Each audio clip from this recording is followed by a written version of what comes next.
episode 10 of In Touch with iOS, a podcast for sharing tips, apps, and gear for your iPhone and iPad, along with other technologies that get you using iOS in a fun and productive way, meaningful way.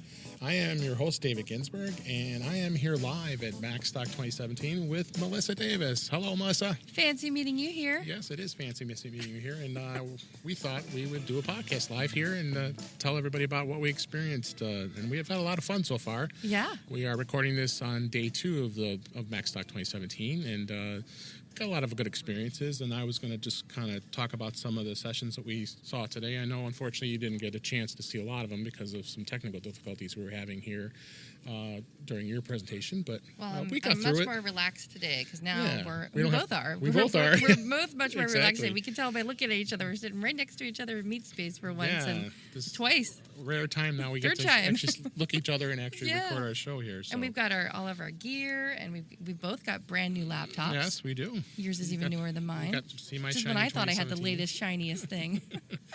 So, of course, we're here to talk about iOS and what we focus on that, and that was what my talk was this year. And I got a lot of positive feedback. I was actually amazed that, unfortunately, you didn't get to see it, but not the first one, but the second one I did. Yeah, you saw my deeper dive later on. We'll talk about that in a second. But the greatest thing was everybody really liked the 3D touch. I couldn't believe a lot of people didn't even know about some of the things that are available. So I think that's what I had really focused on, was some of the things that people didn't really take the time to focus on. Like 3D touch and the iOS system sheets. That's a lot of things that people didn't really know about when I talked about that. I wonder if people were whipping out their phones like, I got to try that, Yeah. like pressing on it, because were you demonstrating it to show up on the screen really well? And it's hard. It's hard because some of the people that you have in the audience, guys, people like Dave Hamilton and Guy Searle, and a lot of people. I think I'm under the assumption that they know that, but I should also know that everybody in the audience could be novices, could be intermediates, and I can't. That's why they're here. That's why they're here to have some fun. So, but a lot of the stuff with 3D Touch was people didn't even realize. All I have to do is push on that button, and it does that. So I show them things like on the phone being able to access your voicemail, and apps like TuneIn Radio that had the option to be able to access a lot of that stuff. So it was a lot of fun, and the style sheets too. We're going through and doing a lot of things, showing people how you can do quick and easy actions on that on that particular presentation. So it was a lot of fun, and then when we went to the deeper dive, I did a little bit demo of the public beta of. That was my favorite. I know you enjoyed that, and you could tell me what you thought. But the control center in iOS 11, and we'll be definitely talking about that once iOS 11 comes out. We'll probably have more in-depth things. This should be a lot of fun, and being able to do screen recordings is probably the biggest thing. I can't wait to dig into that. So what did you think of that? Oh, I was so excited to see it. I couldn't wait. Yeah. And then who was it? Was it David? It was Dave Chartier. Yep. In the audience gave us another tip, and that's what's great about it. Like, you're live presenting, and yet you still learn things. That's from the presentations that I've seen so far. That's one of the many things that I love about here is where we all are presenters, we're all technicians, we're all up there on the stage, and we're dealing with technical difficulties. And sometimes you have a bit of a brain fade. You're like, I practiced this, I know this worked. But you get to like a point where you kind of forget about something, and people kind of yell out from the audience, "You go here, you do this." Like, "Oh, thank you." It's kind of like phone a friend, or something. Right. Help you out from the audience. And so when you were presenting on iOS 11's screen recording, David Chartier pointed out that it was another 3D touch, wasn't it? It was a 3D touch, and that access that you actually do an audio recording on it as well. And there's been plenty of third-party apps that we've talked about in the past. That now it's baked in. It's baked in, and I think that's going to make it even more fun. And for us that like to do instructions for users and for your clients, I think it's going to come in real handy. And I was talking to somebody in the hallway about that, where they were talking about, we were talking about what our presentation was on remote support, and we were going to talk about screen sharing. Right. And every time we talk about screen sharing, it's usually always for the Mac. Right. And that question always comes up, well, what about iOS? How do we screen share with iOS? And so, of course, we talk about the hidden gem, which is now becoming a lot more exposed. A lot more and more people know that you can plug your iPhone into your Mac and then open up QuickTime and share the iPhone screen to do a demonstration. In fact, now that I'm, it's day 2 and, I'm reminiscing and thinking about things that I wished I would have done better in the presentation. And I'm thinking, instead of relying on the projector and the switching back and forth, I think maybe I should have just done what I know to do and just plug it into my Mac and use QuickTime to present the screen. I don't know if that would have worked, but it's something that I think I'll explore. Well, and I know you're a little frustrated, and there's some challenges, and I believe me, I've been there with doing presentations, and that's how you learn when you do a lot of presentations. I had to improvise as well because of the internet was having trouble. I ended up just using my hotspot later during the deep dive, and as I was able to bring up both my phones up on the screen, which was really cool, and I think I really love that because I had my iPhone iPhone 7 Plus on one side, and I had my iPhone SE on the other side. How were you doing that? Were you using I was using a program called Air Server. Air Server, okay. Yeah, I there's 2 others. It when it came up, and I thought, that's pretty smart to put that on there. Because Air Server is seemed to be a lot more reactive to my moving between the menus. I've been using Reflector for a while. The Reflector is another one for the Mac that you can image that. But isn't that the great thing, though? We're here at Macstock. We're all a bunch of Mac geeks, and we had all these technical difficulties. But the thing is, we got through it. We all figured out some way to do it, and I think it was kind of a good thing that it happened that way because personally, I feel like it made us all that much stronger. I was frustrated for sure, but I kept thinking, well, what did I learn from this? Well, now I know that this is another way that I can do it. And so Jody and I were kind of like patting ourselves on the back, like, it's a good thing we thought of that, because we went and practiced when we found out that there were network challenges. We thought, what are we going to do? A lot of our presentation really depended on that network connection, but we still were able to pull it off. And so you learn by doing it, and that's what we're always teaching everybody. So it reinforced all of those learning values, and I think it was probably interesting for people to see. Oh, you figured out how to do that way, So. Yeah, you had a lot of moving parts in your presentation. I did. I didn't realize just how much it was going to push the envelope. And that's hard when you do presentations. Believe me, I've been there. I want to show this. I want to show this and show this. It's hard. It's hard to not want to show all those things without. And then you realize that there's some limitations I hadn't realized. But it just makes me want to do it more, and it makes me want to just keep honing it and getting better at it and trying more things and just keep trying to push it. So So we going through some of the presenters yesterday. Jeff Cammett did a great presentation on smart home tech, and that has a lot of iOS implications because you can control a lot of your home.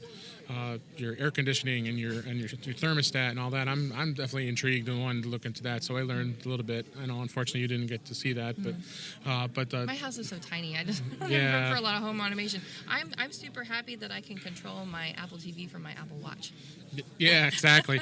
Matt Hilliard did a great job yesterday with If Then This That IF to TTT to automate your life. There's a lot of great automation that you can utilize with your iOS device as well. That he did some fun things, and these people, Melissa Davis and Jody Spain. They did a great job showing. As best they could. Yeah, we tried with that, and then it just gave you some. Yeah, you guys had a lot of fun, and it got a point across with your remote. Yeah, we wanted to get people support. thinking about it, thinking about the tools that are built in that we already have, and different ways to use them. And it was a great way to just give some people some good information. So I applaud you for that. Thank you. The My Mac game show quiz was fun. That was fun. Yeah, that was fun. We Guy Cyril and Tim Robertson did that, and it was a lot of fun. Gave away a lot of prizes, and they were just a lot of Apple trivia. Some things I didn't even know because, of course, I came into the world a lot later than normal. So, we couldn't cheat. We couldn't. It was like phone a friend. Right. It was kind of like I was playing Wants to Be a Millionaire. Like trying to pull that stuff out of your brain that you know it, like it's in your head somewhere, but you can't really get it out. And our iPhones and our iOS devices are our second brains, and we weren't allowed to use them. So. And then Allison Sheridan, of course, always does great presentations. I know you missed. I'm sorry. She did a great presentation. She's talking about, it was called the password play date, and she did a comparison with LastPass and 1Password, not realizing that one of the senior Dan Peterson, one of the senior developers of 1Password, is in the audience. And she said, I don't know if I want to do that. And so I hope that got caught on video somewhere. well, yeah, of course, because Steve Sheridan recorded it. Oh, so I sure, and I know wait to see Mike that. recorded all the sessions too. So I can't wait till they're up. I'm really looking forward to seeing those videos. And I didn't hate to go through all the rest of it, but Tom Piper did a great job with Apple Pages. I know, again, unfortunately you missed that. And then Mike Schmitz. I've been hugging him like all day. So. Well, he's going to share his presentation with us, and I believe with all the attendees. So there's another reason that you want to come back out to Macstock 2018 next year, just for this kind of stuff. And like I said, I did a deeper dive at the end of the day about. And it went really well. Yeah, I really enjoyed it, and gave some tips on saving your battery life, and we should do that in a future episode. I probably should just review some of the things I did talk about in the next episode, because we're just here enjoying ourselves, having a good conversation here, and just giving a good review of what's going on with what happened at Macstock this year. So today they had a couple great presentations already, and Brian Chafin did a great job. I really enjoyed his. He talked about the Apple times are changing, and he really gave us some good insights about what's going on with Apple, and I think it's going to be a lot of great things for the future of what he talked about. Brett Terps did an amazing job too. I think that was so fun. He really did harness the power of Spotlight, and there are a lot of things I never even realized that Spotlight does. It's so cool, calm, and collected up on that stage. And he did it for Mac, but even iOS has a lot of great Spotlight things. So I think we got a lot of ideas we can talk about. We're going to be pulling off of this agenda for next few episodes to talk about some of this stuff in depth. So well, that's the fun of it. There's things that you can do in the Mac, and you think, well, can I do it on my iPhone? Yeah. And then you want to try it. And, exactly. Look at that, it works. I think it's going to be a lot of fun, and we got some more sessions coming up soon as we record this. Bill Drossi is going to be talking about how computers work, and Tom Schmidt is also going to talk about similar topic when your Mac needs repair, and then we're going to go deep dive in a lot of this stuff. Another presentation I'm looking forward to later today is Wally Cherinsky. He's going to talk about videos to go. He's an amazing videographer and photographer. Absolutely amazing, and he does it all on his iPhone, and he's got the gear and he's got everything as far as that goes. And then we get to the end of the day. We haven't seen it yet as we record this, but Dave Cohen's going to get real geeky. It looks like, talking about Raspberry Pi. Can't wait. I don't know how. Yeah, it'd be interesting to see. We have kids that are similar ages. We were just talking a little bit ago. That's the other thing that you don't get anywhere else unless you come here is the little in between talks. In between the sessions, and you get to talk to people and get to know them a lot better. And then I'm totally looking forward to Dave Hamilton's presentation on the mesh networking. He's like the de facto guru on setting up routers and networks. And if anybody doesn't listen to him, he does. We're just going to start calling him Router Hamilton. Yeah. He, of course, he's on the Mac Geek Gab with John F. Braun, and we got to see them here this year as well, which was great. And John came out. Yeah, John actually came out. It was great to see. It's great to see him, and we had a lot of great time. And it's great. I mean, the TMO staff, the Mac Observer, really had quite a representation there this year. Right, and then they got together with my Mac. And they did a cool. Go listen to the My Mac podcast and the Mac Geek Gab. They both. They did kind of a co-podcast. I can't wait to hear it. And then Mike Potter's going to wrap it up and talk about editing the world around you. So he decided to put himself we didn't know until the very end himself in the fire. that he was going to be doing a presentation. So that was great. So, and then we didn't talk about what happened between day one and day two is the Barry Fulk's Mac Mingle. We had a blast. It was a lot of fun. The band there was fun. I took my kids. And, my husband was there. They had a good time hanging out. Yeah, it was a lot of fun, and lots of good music, and there was some. I cannot believe some of the songs that those guys played. I mean, really, that you a cover on King Tut from Steve Martin, and Kung Fu Fighting, and the Brady Bunch song that played. I was on. The drummer had that wig on. So there was a drummer had a wig on.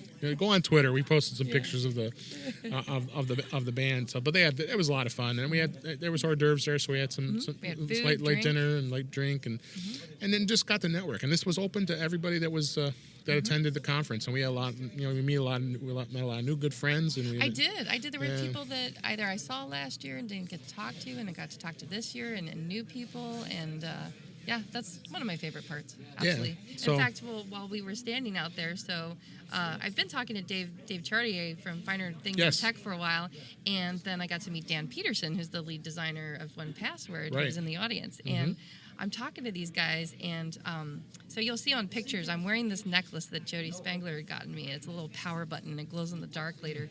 And I was complimenting Dan on his shirt, and I was like, nice shirt. And he's like, oh, I designed it. And I was like, really? And so I got to meet him and learn what he does. And then people were complimenting me on my necklace, and I said, oh, I need a 1Password emblem, right? And so we started talking about that, and his eyes are lighting up, and we're starting to talk about design ideas, because, that's what I do. That's my jam, right? And then I said to the guys, I said, we could make one with Shrinky Dinks. And they looked at me. I remember Shrinky Dinks. Okay, so they looked at me, and their eyes glazed over, and I was like, wait, you don't know what Shrinky Dinks are? Oh, and I I totally realized that these guys are a little bit younger than me, and I was like, boys, you don't know what Shrinky Dinks are. Yeah, you they're have too a young. deprived childhood. So I educated them on what Shrinky Dinks are. And Dave Chartier was like, let's go get some. Yeah. Do they still make them? Yeah. You can buy them off of Amazon. You put them in your inkjet printer, Dave. That's too funny. You could totally make stuff. Remember you used to have to put them in the oven? You do. So what you do is you get the inkjet version, and then you can download images off the web, and you print them out, and then you put them in the toaster oven and make your own little key fobs and necklaces and stuff. So I'm totally going to do it now. Totally. We just had an absolute blast. Yeah, we did. And you know me, I like to get silly. Well, hey, that's what we're here for, is to have fun, and that's what it's just such a great opportunity to network with everybody. Yeah. So, I will actually. I just thought about something as I was looking at my iPhone here. One thing I did remember. That. Yeah, one thing I did remember that I did mention. I don't know if anybody knew this, but you and I didn't. I ran out of time during the session, so this is actually going to be a tip for the first time here. So nice. That you can you actually can get the user guide for iPhone, iPad, and Apple Watch just by going to help.apple.com/iPhone. Okay. If you do it on the phone, and it comes up that this is a live user guide that they're always constantly updating. So not like where they have to issue out the PDF and then you go out to the bookstore. iBooks. We used to have to go to iBooks. You go to iBooks. And download well, they still do that too, but this is the live version. Updated. And then what it does is then, and I'm showing Melissa as she can visually see it, but so you add it to the home page, and you know how to do that. That's on the share sheet. Yep. So if you go in after you open it up in the browser, you go to the share sheet, and there's a button down in the share sheet called Add to Home Screen. So when you click that plus, it'll actually add the user guide. So what I did was I bookmarked the iPad, the iPhone, and the Apple Watch, and then it's the same URL. It's basically the last part of it is the name of the device. So help help.apple.com/iPhone, and then it'll be help.apple.com/iPad, and then the last one will be Apple Watch. And how did you find this? I knew about it for a while, but then I thought I'm kind of bummed that I didn't mention it as a tip yesterday. And I think about it because I ran out of time. It's one of those things that we overlook and we just think, everybody knows how to do that. No, it wasn't a matter of that. I ran out of time. Well, and I should have added. There's never enough time. And I should have added it to the few things that I missed talking about yesterday too. That at the end, at the deep dive session I did too. So. Well, look at that! You can just tap on the accessibility section and just go dig right into it. Yeah. So that was a tip I just thought about, and I think it's worthy to have that as a bookmark, so you can always go in there. So we should go revisit this exact place when iOS 11 drops and see if they've updated it, and then we'll go into the what's new in iOS 11. Right, because usually what Apple does is if the device hadn't been updated yet, because iOS 11 may come out at the same time that they're talking about the iPhone 8. Or 7S, if that happens too. So, I'm sure they'll revise it. Then we'll add that too as well. But there was a lot of great things that we got to enjoy here at Macstock 2017. I can't wait to go next year already, and we haven't even completed 2017 just yet. I did get to touch on a little bit in iOS in our deeper dive presentation that I was happy about. I got to brag about a Notable. That app that I love for annotating screenshots, and so I had a slide about that, teaching people that is another remote support tool when you can take a picture of something. And in this case, I kept banging on remotes, like remote controllers, because that was kind of a double entendre and talking about our our topic, remote control support, basically, and how to help remotely. And so I had a picture of remotes because I just came from visiting my dad, where I took one of my older Apple TVs and gave it to him. So he has another remote in his pile. So I had to take a picture of all his remote controllers, and then I used the Notable to annotate the picture so that I could then help him when he calls me up when I get back home. He'd be like, okay, what do I do with this, and what button do I press? And I can say, Daddy, look at the little cheat sheet that I made you. That's great. So that worked out. So anything else you can think of that we didn't cover? We can make this a nice short little sweet I'll think session of it here. all as soon as we as click the stop button. Stop button, but yeah. Good thing we have a podcast. Yeah, it is good. But then we could talk about it again. But yeah, definitely, there'll be things that we come up with in the next couple episodes that we'll get some We'll notes probably on. still be rehashing it. We'll be rehashing. Well, yeah, we're going to rehash this for probably a few times because there's just a lot of memorable things that we got. We're not done making with. memories yet, so we still that's have true. a whole other day to go yet. Yeah. So we had a lot of fun. So I think with that, maybe what we'll do is wrap it up because we want to go see the rest of the sessions. We got to get back to it. And we want to look at it. So I will close our show out here. And thanks for listening. And we hope that you get more in touch with iOS after hearing our episode. Subscribe to our podcast in your favorite podcaster and on iTunes. And look for us on iTunes. And I'm not going to mess this up, but I do look forward to bringing you more information in future episodes. And I am David Ginsburg, and I am on Twitter at DavidG65. And I'm Melissa Davis, and you can find me online all over at the Mac Mommy, and especially right now, follow the hashtag Macstock2017. Yeah, there's a lot of great posts on there, and Senior Moments, hashtag Senior Moments. Oh, you did that one too. Okay, yes, good. we did. All right, we'll wrap this up, and we really appreciate you listening, and stay subscribed.